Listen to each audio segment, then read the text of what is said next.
My name's Chris Poulos, and I'm a person in long-term recovery. I've actually never said that publicly before. Yeah.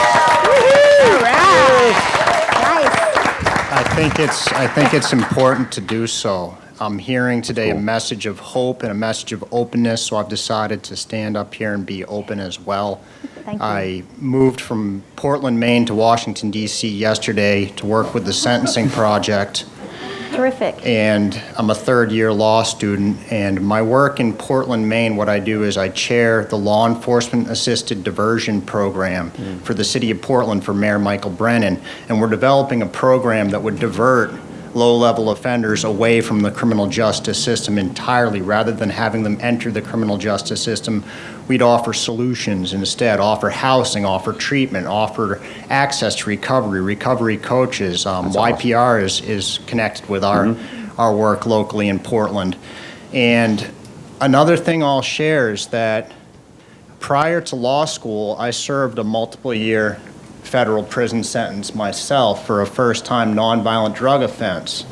And I want to stand up here and tell you all that I refuse to put myself in a box because of my past, and I would urge that none of you do it either. I have been incarcerated, and I've heard that message from others today, and I've decided to share that. And there are no limits. I have faith, I have hope, and I put one foot in front of the other. And now I'm able to do this work, and now I'm able to join the national discussion and work with Mark Maurer and work with the Sentencing Project and chair this committee. And I'm fortunate, I'm blessed, I'm able to have an office at the police headquarters in Portland, Maine, next to where I was once interrogated. And do this work with the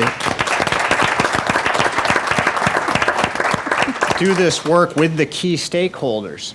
And we're at this, I see the national tide turning right now, and that's why I've decided to share my story today, because I'm usually very private about my past. I am. I like to have my work stand on its own. But today, in this setting, I felt it was appropriate to share that. And I'm just hopeful. I almost am at tears in this being here today, because my dream, I'm walking my dream instead of being sick or dead like so many of my loved ones and so many of my friends. I'm here and I'm free. Rally And on, brother. I Rally on. To share that. You're in good spot.